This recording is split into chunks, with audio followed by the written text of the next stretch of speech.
Today's daf we're going to be learning is Bava Batra Daf Yomi. This week's learning is sponsored by Bob and Paula Cohen in loving memory of Paula's father, Arthur Zwerin Chaim Avram ben Alter Gershon Cohen, whose yahrzeit is on Monday. This week's learning is sponsored by Judy Schwartz in loving memory of her beloved parents, Shirley, Sarah Razel Krauss Teider, Zichron Lebrachaim, Rabbi Chaskel Teider.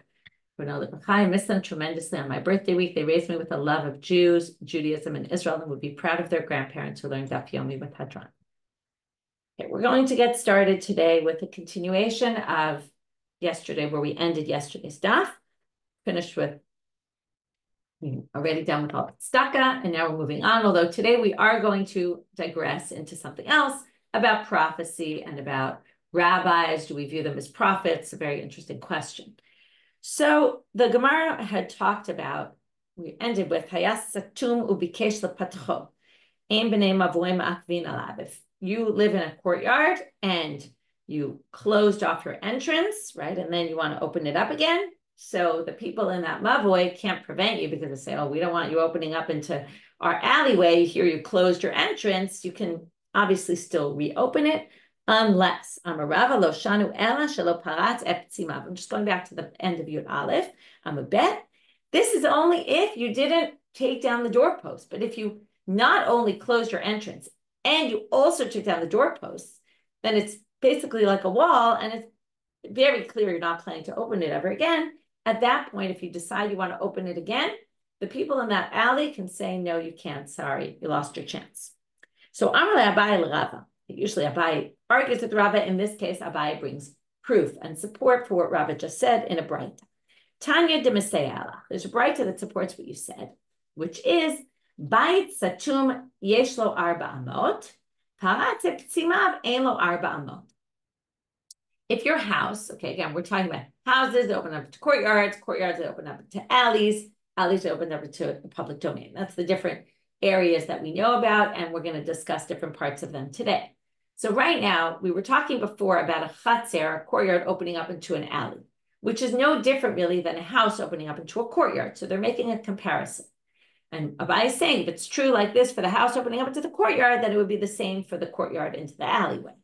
So what does it say here? If I have a house that I closed up the entrance into this courtyard, then I no longer, again, have access into the courtyard, but I still, since all I did was close up my entranceway, while I don't get to share a part of the courtyard if we divide it, but I still do get the 4 cubits outside that entrance, even though I've closed it. Because closing it isn't really mean I've totally closed it. Those 4 cubits outside my doorway, that used to be a doorway, are still mine. But, and that means that no one in the courtyard can use that space. But paratz eptzimav, if I already took down the doorposts, ein lo arba amot, I don't even get those 4 cubits. Okay, that's the same idea. Now the braita continues. The next words in my Gemara are in parentheses. Many versions take it out, so I'm not going to read them. But we're going to skip to where it says bayit satum. Now, to understand this, before we get into it, we have to learn some laws about graves. We're now going to compare and have the same issue with an opening without taking down the doorposts and opening once you took down the doorposts. So now, in other words, either which way, it's an opening that we closed off. But since one, I haven't taken down the doorpost, it means we can still reopen it. And we treat it as if it's open. So the thing you have to know first is that when you have a grave, around the grave, the rabbis decreed that 4 cubits surrounding the grave have impurity. And most people think it's to avoid kind of getting in contact with the grave. We don't want you to become impure. So they said, okay, well, even the 4 cubits around it make you impure so that you stay away from the grave. The same thing with a house that has a dead body inside. Okay, we're going to say that now, here it's a little bit tricky. If the house has no exits whatsoever, it's just an enclosed space, then it's kind of like a grave. And then the 4 cubits all around are going to make you impure. But once it has a doorway, then we're going to say, because that's where you go in. So again, if we want to avoid you going in, we're going to say the doorway carries impurity to it. Some people think it's because eventually the dead body is going to go out the doorway. So we view it as if it's gone out the doorway, and therefore there's impurity there. It's different reasons, but we're going to assume all the impurity goes out the doorway, and therefore there's no problem of the 4 cubits all around because you're not using that as your access way into the house. So let's go with that background and read this braita. Bayit satum eino matamei kol svivav. If the house is sealed up, okay, where you had an entrance, but you closed the entrance, it still doesn't make all the four sides around it up to 4 cubits impure because why? The house had an entrance. So we still view it as an entrance because all you did was close it up. It doesn't mean that it's not going to be used in the future.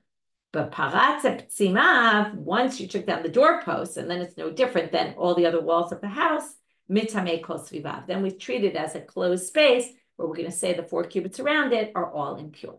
So this basically said the same idea, and that's why Abai brought this as a proof for Rava, even though it was talking about both, different case. In the first one, it was the same concept, but using house to courtyard rather than courtyard to alley.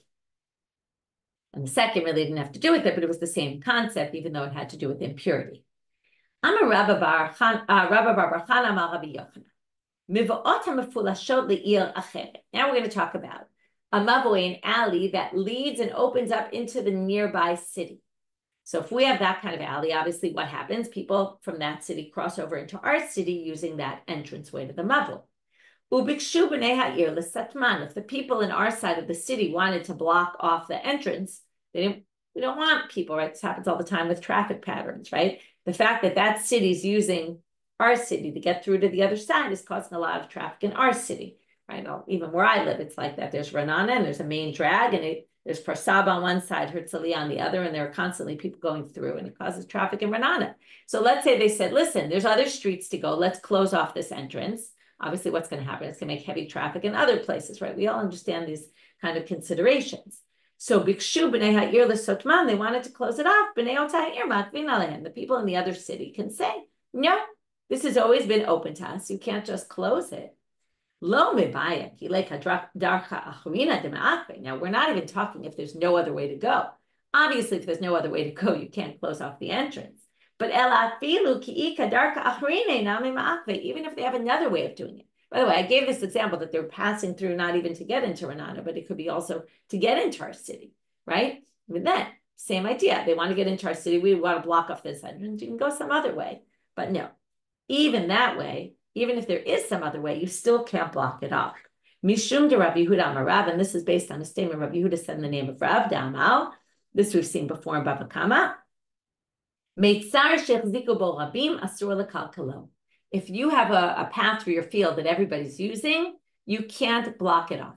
Okay, once it becomes public, it becomes used by the public, even if it's in your own private territory. Here we're talking about a mavoi, which is kind of, still somewhat public, but it's really somewhat accessible mainly to the people of those courtyards that open up into there. Or here it's the city inhabitants can't block off another city's inhabitants from going through if that's the path they always use. Okay, these are things that you can't make life inconvenient for other people. Okay, again, we're going to skip the next few words. They're in parentheses. And we're going to move to Amar Rav Anan, Amar Shmuel. Now we're talking about alleys that opened up into the public domain, not into the nearby city, but into our own city. So my alleyway that I share with a whole bunch of you, we all have houses that open up to courtyards, that open up into this alley. We use this alley. Yeah, we don't use it like a courtyard. Courtyard, remember, we store a lot of things in our courtyards, even though we might share it with other people, but it's shared with fewer people. People put things there. The alley is more a passway, right? We walk through and that, but we don't usually put our own items there. It's less private. But what happens here? He says, if our alley opens up into the public domain, and the people living in the mavoi wanted to put up a door, they wanted their mavoi to be not so trafficked. The people in the public domain can say, no way, no how. You can't. We use this space. Right, when there's traffic in Rishut Rabim, right, we'll move into your alley. We'll go in, if we're going with our animals, we need some space. We'll move off to the side into your alley. You can't block us. Because again, it's not really privately owned space. Savor mina. Now, whenever we have a savor mina, that means people thought, but then they're going to almost always be, they're going to say you were wrong. Savor mina, they thought, hanimile ba'arba amot. They thought that when they said you can't put up a door to your alley, they meant just in the 4 cubits that are close to Rishut Rabim. Why they think that?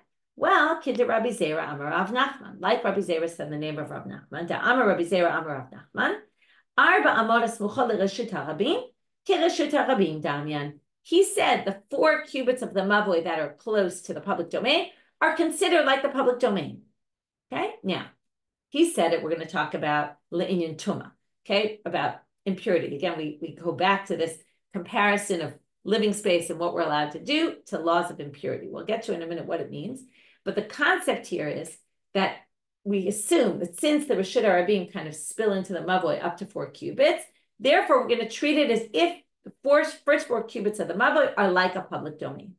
So therefore they assume that when we said you can't put a door up in your mavoi, they meant the entranceway, because the first 4 cubits belong to the public domain. But if you want to do it inside the mavoi, let's get 4 and a bit cubits in, you could put your door there.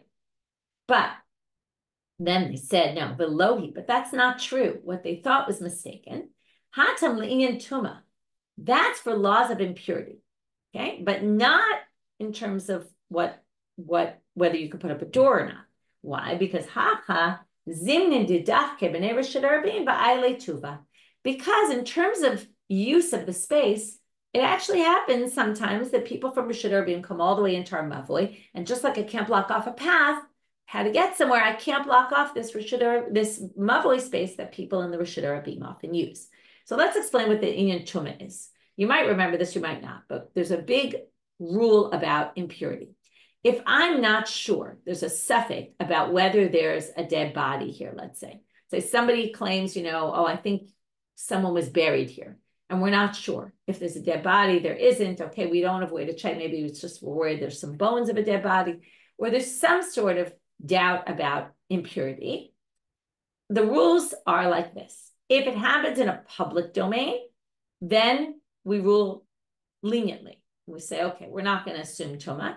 If it's in a private domain, we're going to rule stringently and say, no, we have to be concerned that there's impurity here. Okay, so we're going to say safek tuma in a private domain is tameh. Safek tuma in a public domain is tahor. There's no problem. Why is this, and how do you remember this? Because it seems a little random. It's all based on the sota, because a sota woman is considered safek nitma'a. The Torah uses the language of tuma, impurity, when it comes to her, which really just means perhaps she had relations with this man or not. Now, where did she have relations, in private or in public? Right? The whole thing was she went alone in a room with this man. We don't know what happened there. It's a safek about a tuma that happened in a private domain, and yet we're going to rule strictly. Okay, so therefore, because of that, we're going to say any safek in a private domain is going to be a problem. So now, what's our mavoi? Our mavoi is somewhat private, right? Semi-private. It's not Reshut HaRabim. So we're going to say that when it comes to impurity, the mavoi is ruled like a private domain, and we're going to make everything impure in the mavoi, other than the first 4 cubits of the alley, because the first 4 cubits we assume is more public domain, and that's stringent. Now, in our rules, we're going to be stringent as well. And we're going to say there, the criteria is not what, right there, the criteria is not necessarily what's considered public domain or not, but it's, can we block people off from using space they normally use? And since people do use this, doesn't necessarily mean we call it public domain, but it's enough public domain that we can't put a door in. So you could say it's either a way of defining, and each one has different reasons for defining, or you could also say they're being stringent in both cases. In this case, they're saying you can't put up a door anywhere in the mavoi. And in the tuma, we're saying we're going to rule the whole thing is tameh other than the first 4 cubits. Whereas, right, in other words, that's both strict, or you could just say that we're looking for different definitions. We want to define public domain. This doesn't mean it's a public domain. It just means, right, for purposes of impurity, it's not a public domain, the mavoi, but we can't block people off from using it, as we said before. I have a part of my private domain that people use.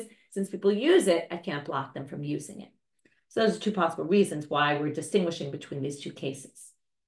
Now we're going to go back to the Mishnah. The Mishnah had described not only the size of the minimum size of a courtyard where one can demand from the other, we're going to split this into 2, but also in a field and in other things, a vineyard. So lo tasadeh ad yuba tisha kabin lezeh v'tisha kabin lezeh. And then Rabbi Yehuda had said 9 half cups. And what is this 9 kav, 9 half cups? What we're talking about is has to be a field for each of us the size, according to Tanakama, that you could plant 9 kabim, which is a measure of volume, 9 kabim's worth of seeds. And Rabbi Yehuda says half that amount of seeds. So now the Gemara tells us, lo pligi, they're really not just arguing. Marki atre. Each of them lived in a place, one had much more fertile soil.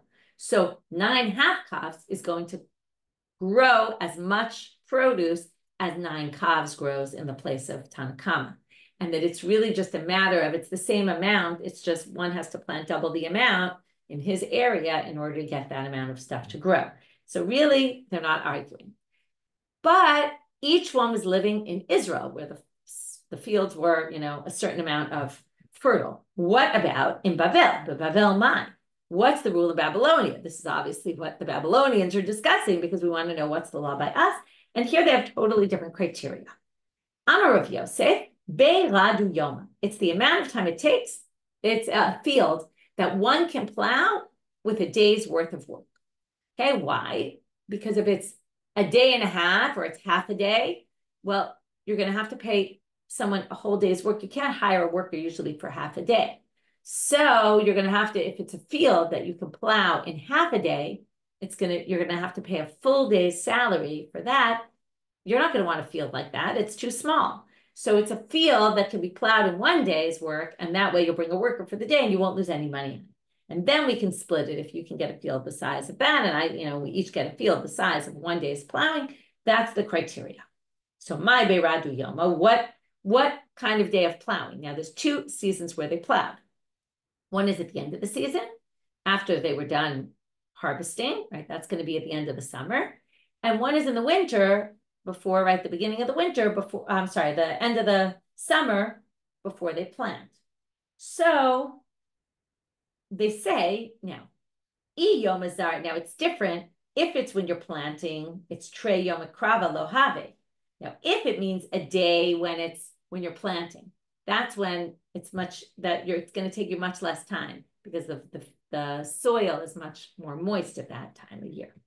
Then it's going to take not 2 full days of plowing the other season because the ratio is, let's say, 1 to 1.5. So then you're going to still end up with a half day when you're doing it the other season. So in other words, and now we're going to do the reverse. Yom krava, yom dezari lo havi. And if it's going to take 1 day, when you do it, when it takes longer, and it takes 1 day, a full day, then you're going to have a half day or 3/4 of a day, depending on the exact ratio, when it's the time of planting. So either which way, you're going to end up with these half days and you're going to have to spend more. So I don't really understand why that's the criteria that the Gemara says. So, so now they're going to say, we can come up with an example. If it's Yom Dekrave, then that's when it takes you, let's say, 2 days or 1 day to do that, and it's going to take you less than a day to do the planting. So they're saying on the day you plant, it's where people plow twice. Okay, where you plow, plant, and then plow again. Okay, and that will then take a day's work. Or some people say it's the plowing and the planting are done in the same day by one worker, so that will fill in the extra time. And if you say it's when it's the shorter one, so then that's a full day, and then let's say it's a day and a half to do the plowing the other season. Well, bahadure, maybe it's a field that has a lot of rocks, and then it's going to take you longer, and that'll take you 2 full days. Okay, so they come up with some sort of fetchy explanation about how to make it that we can come up with a situation where in one season and the other season you'll end up with complete days, and it won't be a loss for you. Okay, because what they're basically questioning is that's a weird criteria because that criteria will lead to half days either which way. So they try to come up with situations where there won't be. Amar Davla. Okay, what about, and there's a few different interpretations of what we mean by Davla, but let's go with one of the explanations that we're talking about splitting a cistern. How big does the cistern need to be? How much water does it collect in order for it to be valuable for us to split it? So, and then again, there's different explanations of what exactly this means. Amarav Nachman Beidalu Yoma. Okay, let's assume they mean it's enough that I can take 1 day, and it's got like for my whole field, I can water it 1 day. Let's assume that we water our fields every other day, and then you can take it the next day and water your field. So if it's enough water collected in the cistern to water your entire field over the course of a day, then it's worthy for us to share it. Pardesa. what about a vineyard? Amravu adishvua bat shloshet kabim. Okay, where we had 9 kabim in a field, this is going to be 3 kabim in a vineyard. Tanya namihachi. Here's a braita to support it. From here, we're going to get a bit off on our prophecy topic. The braita says, "Omer lechavero minat bekerem ani mocher lecha." So now we're going to see that the word kerem, vineyard, which we used as pardes before, but it's the same thing, means a place where you can plant 3 kabim's worth. So it says here in the braita, if you say, "I'm selling you a portion of in my kerem, in my vineyard, ani mocher lecha," sumchos omer lo yivchot mishloshet kabim. You can't give less than 3 kabim because that's what we call a vineyard. Now, I'm a Rabbi Yossi. Rabbi Yossi's response to Sumchus is, Ein elu ela divrei neviut. This is mere prophecy, what you're saying. It's a bit of a weird response. What he's basically saying is, I can't imagine where you got this from. The only possible way is that this was a tradition you had that came to you through prophecy. Okay, it's a bit of a weird way of speaking about something, the rabbis say, an opinion, a rabbinic opinion. Usually we say the Torah is lo b'shamayim, it's not in the heavens, right? We don't listen to bat calls, heavenly voices. We don't believe that chachamim are prophets, right? There's what's called a prophet, and there's a navi. A navi, which is a prophet, and there's a chacham, which is someone who learns and arrives at things through logic. This is kind of saying, no, you couldn't have arrived through that through logic or knowledge. That must be a tradition. You must have gotten it as some sort of prophecy, which is a bit of a strange line. We're going to get back to it in a minute. And the Gemara is just going to continue and say, like these in the previous sugya, Babel Mai, what about a vineyard in Babylonia? So, because again, this is all based, as we saw in the first Mishnah, on Mina Kamakom. It's all what's typical in that place. So in Babylonia, things are going to be different. Also, their fields were different. The way things grew were different. So Amar Rabba Bar Kisna, Tzlach Atziata B'nei Tresar Gufne, 3 rows of 12 vines. That's the amount. Again, they use the same thing as before. That's the amount of a vineyard that would be a day's worth of work. So again, you want something with a day's worth of work and not any less. Otherwise, you're going to end up paying your worker extra money.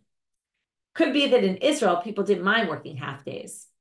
If you think about it, people are always looking to make money in Israel. They were willing to work 3 different jobs sometimes. Maybe it was like that then too. And in Babylonia, it was, you hired someone for the day. People could say, no, I'm not working for any less than that. And it seems like things were different in that sense. And that's why in Babylonia, it's all defined by that. Now we're going to quote Rav Avdimi de Min Haifa. Okay, Rav Avdimi, he was from Haifa. We're going to then, when we finish this whole sugya, we're going to quote another line of his, not really connected, but because lots of times they quote some person, especially he's not heard of so much in the Gemara, so they quote another statement he made. Miyom shachara beit hamikdash nitla nebuah min haneviim v'nitna lechachamim. The day the temple was destroyed, from the time the temple was destroyed, the first temple we're talking about, because prophecy ended soon after that, Nivu'ah, prophecy, disappeared from the prophets and was given to the wise people, right? The Talmidei Chachamim. So, which is in and of itself very strange because, again, like I said, first of all, there's something also that we don't learn halacha from prophets, from prophecies. We don't take the Nevi'im and learn halacha from them. And we say, if someone says, I got a prophecy about something, we don't accept that in halacha. That's not the way we do halacha. So the Ramban offers a different suggestion. The Ramban and the Ritva go with this opinion that we're not really talking about real prophecy. We're saying something like we would say Ruach HaKodesh, right? What we want to try to say here is that the rabbis, and again, this is often the way the Gemara is spoken, a way to get people to trust in the rabbinic system of law by saying this is like prophecy. Okay, they don't really believe it's prophecy. They weren't seeing visions and all that, but that it was God-driven,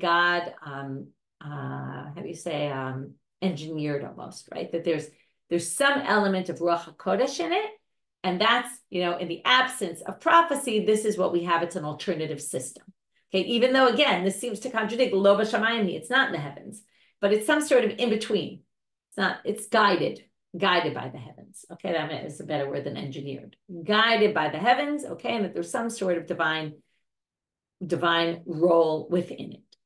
So now the Gemara says, Atu chacham lav navihu. Wait a minute. like Nevi'im were not Chachamim, like we're saying it was taken from the Nevi'im, who clearly were not Chachamim, and it was given to the Chachamim, as if like Nevi and Chacham are two totally different things that never overlapped. So what we had Nevi'im who were Chachamim, so they say Hachi Kamra. Ava Pisha Nitlam in the Nevi'im, Mina Chachamim lo Nitlam. So now they're saying it might have been taken from the Nevi'im, but from the why, like it's almost saying like there's Nevi'im who weren't Chachamim, and they lost their opportunity to prophesize. There were Nevi'im who were Chachamim, and they could continue to have prophecies. Okay, so again, it's a little bit hard to understand all this and what they mean. Okay, but they're saying there were prophets that, because also some of the commentaries say, what do you mean? A prophet needed to be wise, and there were all criteria, and one of them is wise. How could you say there were prophets who weren't wise? That's a whole other thing that the Rishonim try to answer.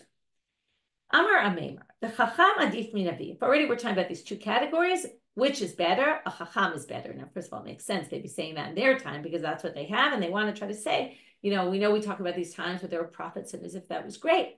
Guess what? Chachamim are actually better. How do we know this? Pasuk from Tehillim. Shenemar v'navi lavav chokhmah. Okay, now Navi is not a prophet here. Navi means to bring. Okay? Navi lavav chokhmah is to, the Navi there is to bring, but they use it in the world of drashot to say a Navi, a prophet. Is levav chokhmah, has the heart of wisdom. Now, if you're saying a prophet has a heart of a wise person, well, min nitzla b'mi, who's dependent on who in this pasuk? Hevei omer, right? The Navi has a heart like a chacham, which means that the Navi is dependent on the chacham. And usually you say katan nitzla b'gadol. If you're going to say someone's like someone else, you always say, right, you look like your mother. Right? Why do we say that? Your mother is greater than you. You don't say your mother looks like you. I mean, sometimes you might say that, but usually the respectful way to say is you look like your mother. So the smaller one is always dependent on the larger one, which shows here from this pasuk, again, in the world of drasha, that this pasuk means the Navi has a heart of a chacham, and therefore it's nitzle b'gadol. The chacham is the more gadol one. Amar Abai teda, and now Abai is going to try to prove this, and then Rav is going to say, no, what are you talking about? I'll prove it some other way. Rav Ashi is going to have a problem with that. Rav Ashi is going to prove it some other way. So we're going to have a back and forth here. How can we prove, and it's an interesting question in general, and it's interesting the way they try to prove it. How can we prove that Chacham works on prophecy? Okay, and they're going to say the following. Amar Bai, Teda. De Amar Gavar Rabba Milta, Umit Amar Mishmei de Gavar Rabba Achrina Kabate. Sometimes somebody brings some halacha, a very prominent person. Somewhere else, there's another prominent person who happens to say the exact same thing. How could it be they're coming up, both of them, with the exact same halacha? It must be there's prophecy. Because how else could two people come up with the same thing? To which Rabbah says, I'm a Rabbah, what's my kushya? What's the problem? It doesn't prove anything. Maybe both of them are part of the same mazal, which usually means, right, they were born at the same time of year. It doesn't seem to be with the same constellation. It's not what they seem to mean here. They seem to mean they both have the same way of thinking. Okay, now no two people ever really think alike, but you could say they both are at the same stature and they both came up with the same idea. That's not convincing that there's prophecy or divine intervention here. Ela Amar Rabba Teda, I'll prove it from here though. De Amar Gavar Rabba Milta, Umit Amra Mishmei de Rabbi Akiva Bar Yosef Kavate. Moving now to Amar Bet. Says you could have a person say something, a very prominent person, and sometimes it turns out that Rabbi Akiva said the same thing. Now, Rabbi Akiva was a gadol, of the best. No one, you can't say anyone is a mazal, have the same mazal as Rabbi Akiva. So the fact that someone could say something that it turned out Rabbi Akiva said must be a proof of divine intervention here. Amar of Ashi, my kushya. No, that doesn't prove anything. I understand you don't think that there's anyone who could be the same mazal as Rabbi Akiva and have the same knowledge as him, but maybe for this particular issue, he was like Rabbi Akiva. Okay, in other words, there could be situations where in some area someone was as wise as Rabbi Akiva. That's possible. So that doesn't prove it either. Alam Rabashi, Tedada Amri Gavar Rabba Milta, Umit Amra Halachala Moshe Misinai Kavate. Rav Ashi finally comes and says, listen, someone could say something, and then it turns out that there was Halachala Moshe Misinai. Now that is really what we believe, right, comes, or at least there's difference of opinion about Halachala Moshe Sinai, but some people think the way it sounds, it was passed down to Moshe at Sinai from God directly. Okay, so it's very hard to believe that some Talmid Chacham would be able to come up with that on their own. Must be that that's a proof of prophecy among the Chachamim. To which the Gemara has one small question on this, which they will answer. Dilma kasuma ba'aruba. Maybe it's like a blind person who finds the chimney or the opening on his own.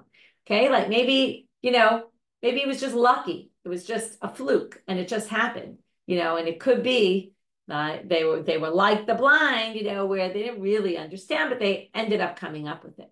To which the Gemara says, "V'lav tam yahiv." What do you mean? It's not like a blind person groping their way and ends up finding it, but no, this is a person gave an explanation. Usually in this kind of case, the Chacham explained how they got there, which means that it was through logic and intent, and it wasn't just a fluke. And therefore, you can't say that they were as wise as God, let's say. So it must be that God guided them and got them there. And that's why we can assume that there must be, again, how exactly and what this is, but some sort of divine intervention, Ruach HaKodesh, maybe like the Ramban says, that guides the rabbis in making their decisions. And this is a way of kind of saying, right, we talked about this a lot when there's it's actually interesting because we just talked about this in the Tzedakah Sugyot, that when there's no Machatzita Shekel after the temple was destroyed, they now have tzedakah, right? And that replaces. And in Brachot, there's no sacrifices, so we now have prayer. And now there's no prophecy, we now have Talmidei Chachamim. This was the rabbis grappling with the post-Korban generation and trying to figure out, like, what do we have now? And where's all the glory that was before? And how do we see that in our everyday lives? So they took the Talmud, right? The most obvious option is to take the Talmidei Chachamim and see some sort of element of prophecy in the institution of Talmidei Chachamim, of the Torah scholars and the rabbis of their generations. Amar Rabbi Yochanan.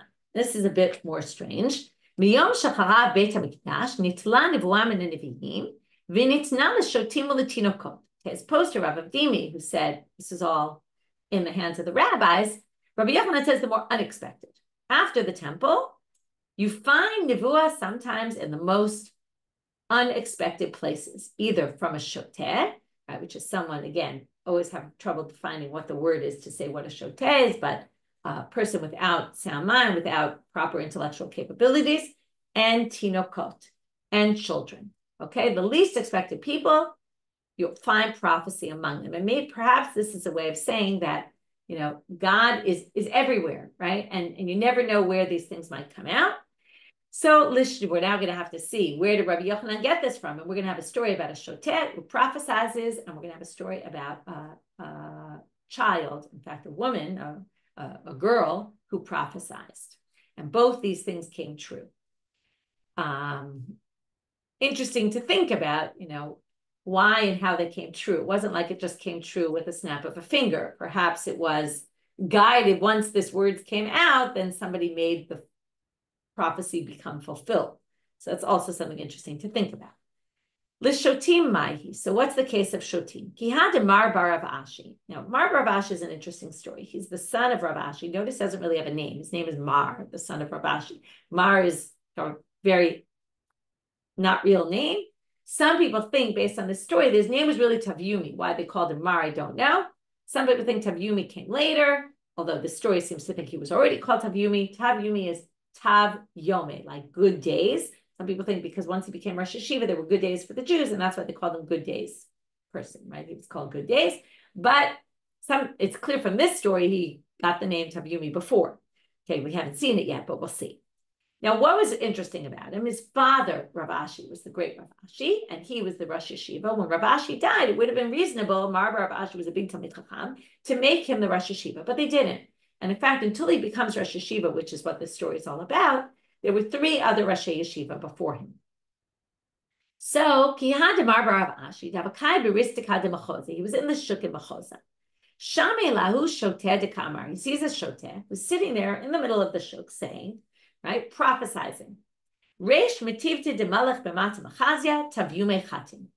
The Rosh Hashiva who's going to become the Rosh Hashiva, what's clear here is that there's no Rosh Hashiva right now. The Rosh Hashiva must have died. They're looking for a new Rosh Hashiva. And he says, I'll tell you the new Rosh Hashiva is. It's whoever signs his name is Tavyumi. So Mar Rav Ashi says to himself, instead of saying, oh, this crazy guy is just saying this thing on the street, He says, Man chatim tavyume b'Rabbanan. Who's the one who signs his name tavyume among the rabbis? Anna, that's me. I sign my name tavyume. Shmamina l'didi kaima lishata. This must be a sign that it's my time. Finally becoming the Rosh Hashiva, right after all these years. Kam ata. So he gets up and starts going toward the Beit Midrash. Ada ata, by the time he got there, it was too late. Or maybe it was, maybe it wasn't. Let's see. The rabbis were voting, or had voted already, to put Rav Acha as the Rosh Hashiva. But then they heard that Mar Bar Ashi was coming. So they sent two rabbis to go ask his opinion. I guess they felt like it's not appropriate to appoint without consulting with Mar Bar Ashi. Interesting, they didn't think about it before, only once he started coming. So anyway, he goes and they send these two rabbis to him. He's not there at the yeshiva yet. And what does he do? Well, he just heard this prophecy that he's going to become Rosh Hashiva. So what do you think he's going to do, right? He doesn't really want Rav Acha to become the Rosh Hashiva. So he comes up with a solution. Instead of saying, no, I disagree with you, they already voted, it was going to be too late. Akve, he just detains them. We'll see in a minute what his tactic was. Hadr Shadr Zuga de Rabbanan Achrina. So he doesn't come back. So they send another pair. Sounds like in the Ark, Noah's Ark, and he sends out, right? The raven doesn't come back. Anyway, Akve Gabe Adimalu Be'asar. So he keeps detaining the rabbis until finally there's 10 rabbis. So 5 times they send a pair of rabbis. He's now got 10 rabbis in front of him. Kevan Dumalu Be'asar. Once he sees he had 10, Patachu Utana Vidari. She starts to teach. You can't teach like the Kala drashot, which were the big drashot that we teach to the public, unless you have at least 10 people. He waited till he had, let's say, call it a minion of men, and he starts to teach. And then he basically creates this situation where he is kind of by default the Rosh Hashiva, because now he's teaching the Shiur to these 10 people. Well, Rav Acha hears this, and Kare Rav Acha Anafshi, he says about himself, once something bad happens to someone, it's not so easy to turn it back into good, okay? It's like saying once something breaks, it's really hard to fix it, right? So I was on the ups, but now things start looking sour. It's going to be hard to fix this situation. The Kolam Tivin and someone who they do good things to, which is this Mar Bar Ashi, all of a sudden got the sour. It's not going to be so easy to have it go sour for him. And basically, he's on the ups. He's on the rise. I'm not. And that's how Mar Bar Ashi became the Rosh Hashiva. So it's interesting because the prophecy, but maybe what they're trying to say here is the prophecy that exists in nowadays is not exactly the same kind of prophecy. It's where you might hear something and think it's a prophecy, and then you kind of have to make it happen. Second story, Tinoket Mahi. He had a bat Rav Chisda, the daughter of Rav Chisda was sitting in her father's lap. She was obviously very young. Havu Yatve Kameh, these two rabbis, Rava and Rami Barchama, I think they were Rav Chisda's students. I forgot to check this, but I'm pretty sure they were his students. They're sitting before him. Amar la man minayu ba'atz. He says, which one of them do you want to marry? Okay, she's a little girl. These two Talmidei Chachamim there. Amar le travayu. She says both of them. And Amar Rava, Ana Batra. Well, Rava said, I'll be last. Okay, why did he say that? Because if she's gonna have these two husbands, right? Assuming she was right about it, that she wants both of them. That was a prophecy, because in the end, she married Rami Barchama. Rami Barchama died, and then she married Rava, and she ends up marrying both of them, which is a very famous story about this, and this is how it happened. Whether Rava caused Rami Barchama's death by saying this, right? It's a little bit, looks a little bit that way, but the commentators say, well, perhaps, divorced her, something like that. There's other options. Now, that's the end of our prophecy section, which again raises a lot of questions and difficulties, especially in light of the bat kol and other things like that. But again, I think it's the rabbi's way of saying there's some interplay here, right? Whether we see God in the Talmidei Chachamim, according to Rabbi Yochanan, we see God in everyday minor occurrences in the least expected people, right? That you have to kind of make an effort to understand that God is speaking to us in some sort of way, and to see God in the world. So I think they're really talking about, rather than prophecy, but a way of kind of seeing God in our everyday experiences. Amarava, which again could be either through learning Torah, go to the Talmidei Chachamim, who are the one bringing God's word to this world, or also look at everyday occurrences and see that God is everywhere. I'm a Rav of Dimi ben Chaifa. So since we quoted something, before these said we're quoting another thing, he says, Kodem sheyochal adam b'yishteh, yesh lo shteh levavot. Achar sheochel v'shoteh, ein lo ela lev echad. Shenemar, ish navuv yilabev. Okay, well, get back to that pasuk in a minute. He's basically saying, well, some people explain it one way and some people explain it the opposite way, that before you eat, you're of two minds, because lev is often the mind, or you're pulled in two directions, because on the one hand, you want to think and do things. On the other hand, you're starving and you can't function properly. So you're kind of, you can't make up your mind. You're indecisive, some people think this means. Some people actually think it's a positive thing. You have two hearts, like two is better than one. And once you eat, you're stuck with the food in your body and it weighs you down and you have digestive issues and all that. So there's two opposite ways of explaining this, but we'll go with the simple that two hearts is not a good thing. And then once you eat, you're already calmer and then you can actually focus better. We get it from this pasuk, ish nevuv yilabev. Yilabev is from the double language. There's two bets there. Yilabev has two hearts. And ish navuv is with a hole inside.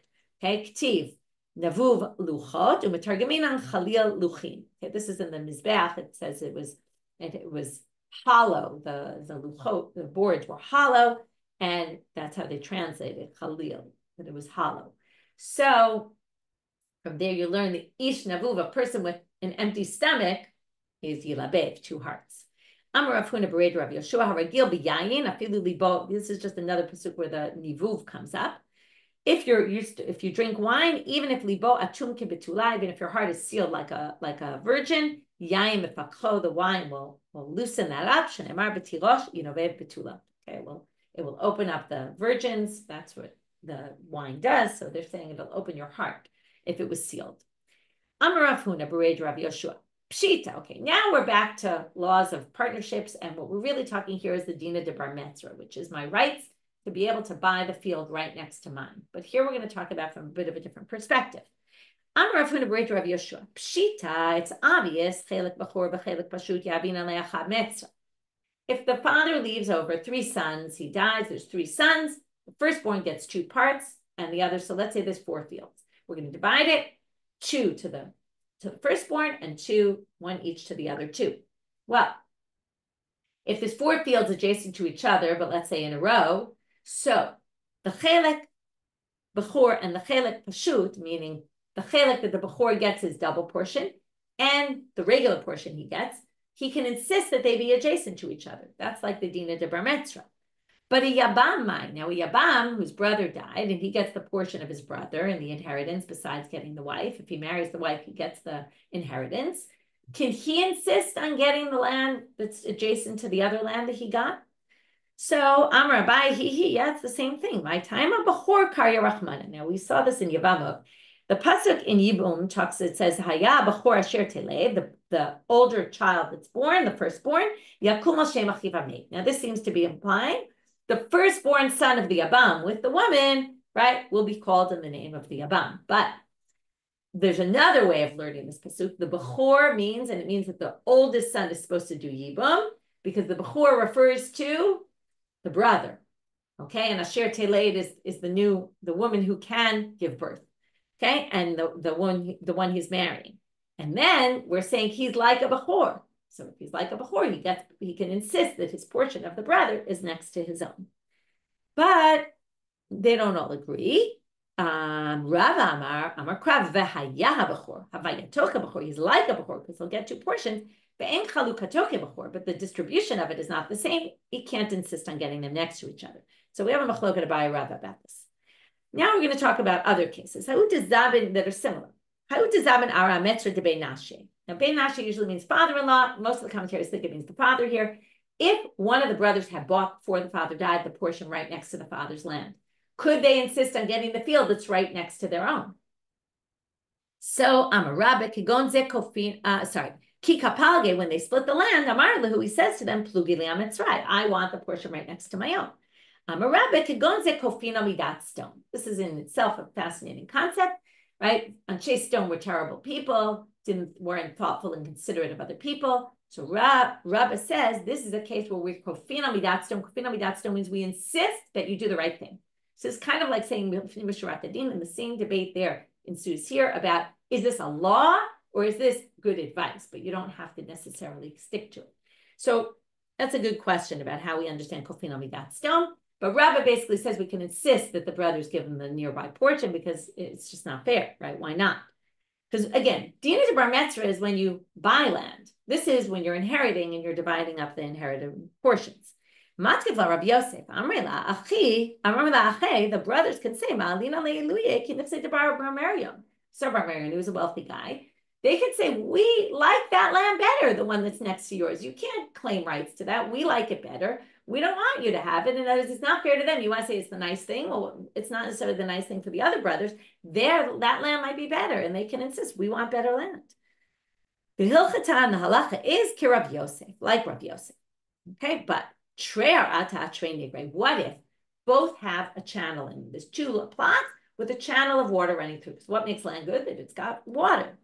Amarabba kigon ze kofim midat stone. At this point, right, this is also kofim midat stone because you can insist on getting the one closer to where you have bought. Matkefla Rabbi Yosef zimindai mitva v'aylo mitva. No, it's also uneven. It's even there. You can't. The brothers could still say we prefer that one because the other one might dry up that water channel. This one is likely not going to. So there could still be a reason why they have a preference, and that preference can override the bar mitzvah. Last case. Okay, so also here Hilchatak Rabbi Yosef. But so we're not kofim midat stone. But in this case, tarte achad nigra. What if they both share the same water channel? Then the brother who bought nearby can insist on getting the one because there's really no advantage. Rav Yosef kigon ze kofim midat stone. Here Rav Yosef agrees that we can be kofim here, but matkif la Abaye, with this will end. Abaye says, matzei amar beina de'afisharise. The other brother could say, listen, I want you on this side of me and on the other side of me, and I'm not going to give you the field near because it's better, it's in my best interest to have you having sharecroppers there and sharecroppers there, and I'm in the middle, I'm protected. So Abaye thinks this could still be kofim midat stone, but Rav Yosef, in this case, they say Hilchataka Rav Yosef because afushe lav milta. That's not enough of a consideration that you want your brother's workers to protect your own land. That's not a consideration at all, and therefore, in this case, we are kofim midat stone, but not in the other 2 cases lahala.